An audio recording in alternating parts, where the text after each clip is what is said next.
Today's March 26, 2019, and this is episode 84 of PlaneSavers. Good morning, everybody. It is Tuesday. We have a pretty good day. It's -6, which I think is about plus 13 degrees Celsius, around there. And yeah, it's a good day. Today's going to be all about DTD.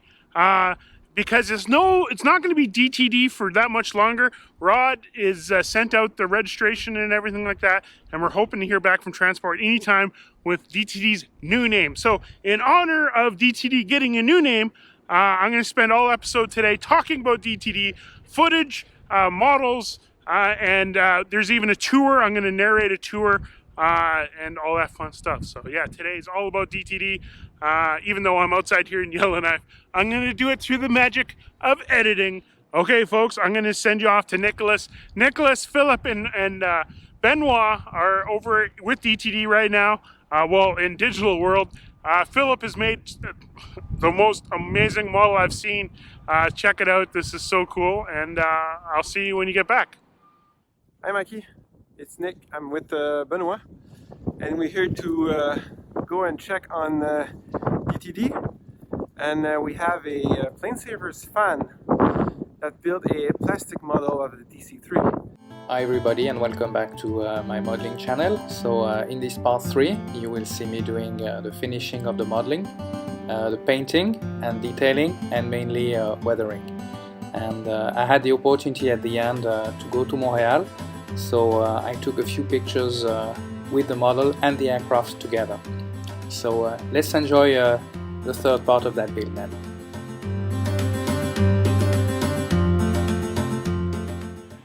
So here we are today, after a long journey back from Thailand to Montreal for a business trip.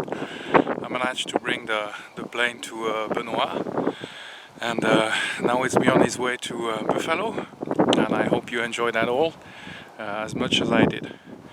So I wish all the team really good luck in their restoration project.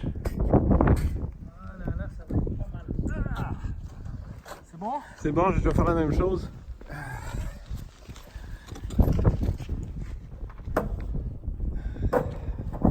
So I want to take this time to thank Philip. Man, that model looks amazing. In fact, the model is right here. It just showed up. Benoit just shipped it to me. So I got a plan. My father doesn't know this model exists, so they have some footage of DTD of them walking around, but there's wind noise and it's like there's no real audio.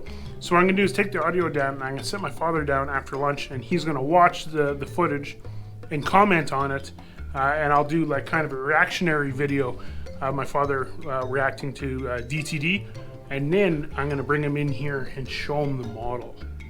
So not only he can see it virtually, he can see it physically over here. And yeah, it's gonna be pretty neat. So let's open this up. Oh my God, check this out. So cool. So I'm gonna put this here.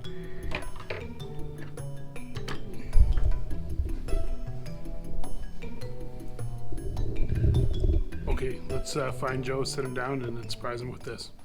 Okay, we got Joe here. I'm going to play for him the section of, they're just doing a walkthrough of DTD. Nothing too crazy, nothing too special. So I just want to show you and get you your thoughts live. So here we got, you can see, this is just a couple days ago. So we got a aileron.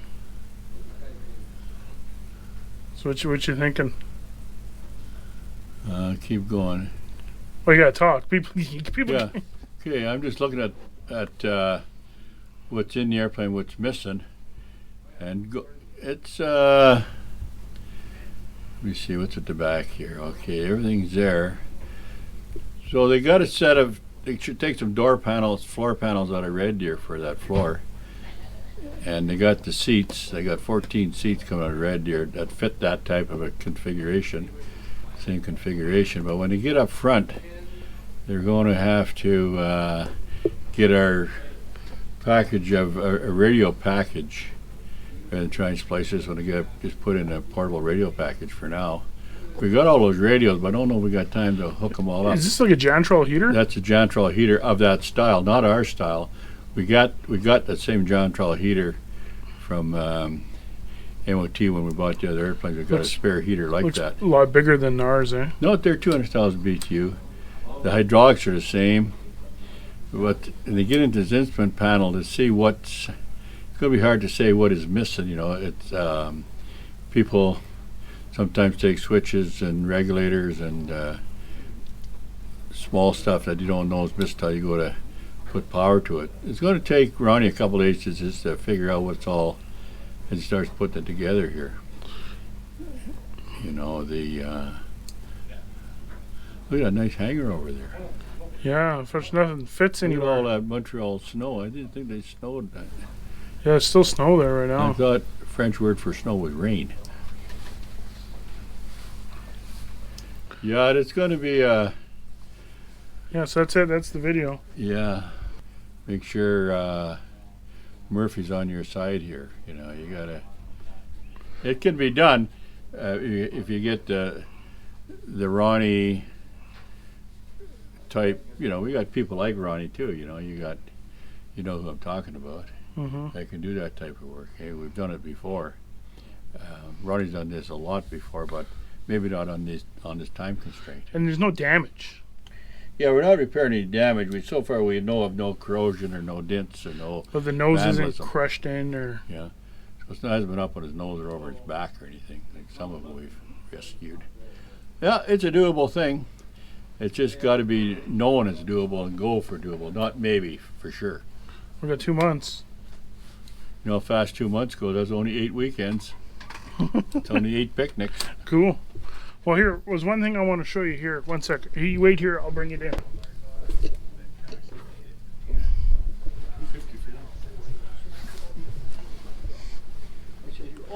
And then check this out. I said all the time here when I was a puppy dog. Somebody did a very good job of reconstructing the airplane as it is today. Isn't that crazy? Yeah, that's exactly the way it is. So maybe we leave that here with you, and then you can put parts on as we do. But that's faithfully reconstructed. As you can see, the paint, and it really shows what we have to deal with. The rudder and ailerons and everything. Careful with it. It's not. Bird dog, what do you think? Oh, Bird careful! Dog? Oh, we're flying it now. See? Careful all the little antennas and stuff on it. Does that smell like success? There's a sweet smell of success. Okay. Yeah. Thanks. Yeah, it'll work. You can see how much work it goes into making an airplane not look good, eh? Well, yeah, it's a lot of work to make the airplane as it is now, just not follow the instructions of the model to reconstruct the airplane. It's like vintage art. That's what that is. Somebody, as an artist, has to do that. So I'd like to thank Philip again for that amazing model. So cool. And because today's a DTD episode, I got one special more surprise for everybody that's hung around this video this long. We do have a piece of DTD. And let's get it on back in the office now, and I'll explain to you this and in my little plan to do something with it. Check this out. Okay, folks, so we got here, if you remember from a few episodes ago, this is the outermost part, and you've got our model here, of the right-hand aileron right here.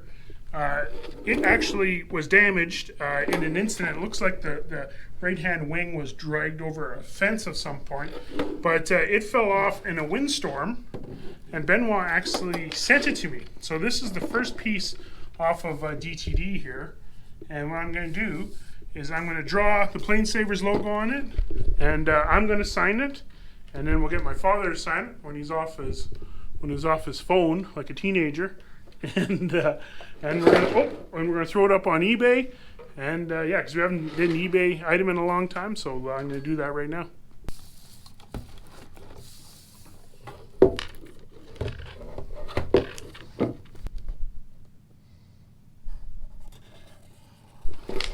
Okay, so we got it all done. Dad, you want to come sign it? What name can I use today? Seaboard Butt?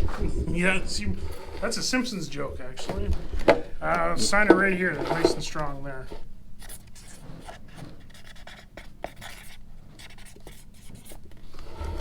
go. Thank you. Now it's my turn. See if I can do this one-handed.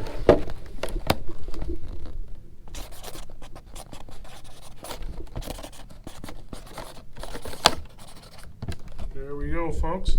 So there it is. Date it up here? There it is. Well, we should put the registration on it. Do you want to put the registration on it? Is it DTD? Off DTD. Here, well, it was still DTD when it was here, done. let's check DTD. Yeah, there it is. So C dash. Put it right here. Yeah, sure. C dash.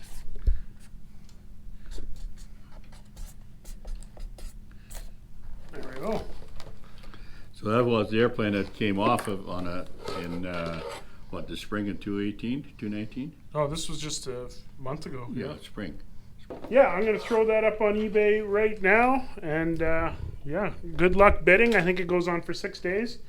And yeah, for the next 6 episodes, I think in about 6 episodes we'll be pretty close to going to Montreal. Seacan will be on its way. And yeah.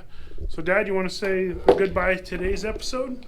No, yeah, just say thanks for supporting the cause and good luck when we all meet in Montreal and we start running that river.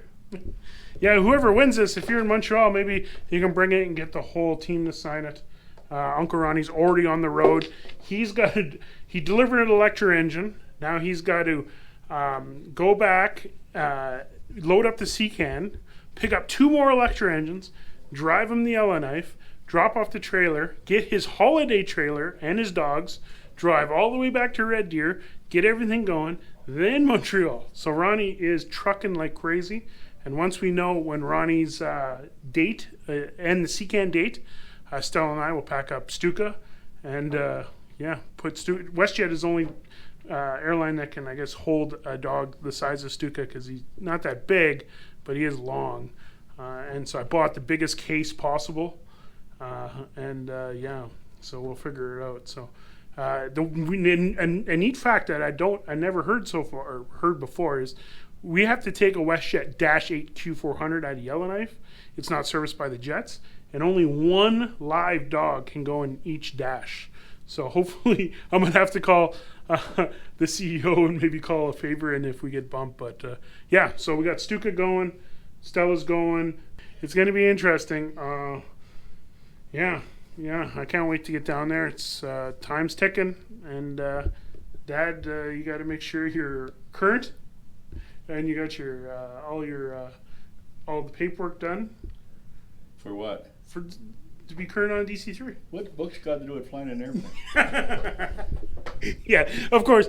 My father flies DC-3 all the time on the Hay River. He'll be all good. We still don't have a co-pilot. Oh yeah, but there's lots of people in that part of the country who used to fly with us that it would be, they could share in and help and be part of the program. There's quite a few people that were, a lot of them left Buffalo, went to Air Canada and those places, WestJet, and they all live in that Toronto greater TRA country down there, and I imagine they'll be able to see us. If not, you're it. Yeah. Ronnie's it again. Ronnie's had been there many times. Maybe he'll fly with me. Yeah, there's a lot of stories, but not maybe appropriate for YouTube and the public, but yeah, well, the one thing is, now I remember, Ronnie's going to need some volunteer help in Red Deer Friday because the Seacan is going to be picked up at 4 p.m. So Ronnie's going to have to pack up the Seacan. So the regulars, the dudes that came in before, I'll probably be sending an email out, and if there's anybody available to help in the Red Deer Airport, just Hangar 1, Buffalo Airways, let us know, PlaneSavers@gmail.com. Yeah, it'd be, say, 7 or 8 in the morning till 4 p.m. So let us know Friday. And yeah, we tried to say goodbye. Joe, any last words for this episode? No, just goodbye and thank you lots. Anybody you want to say hi to? No, not really right now. Okay, bye, folks.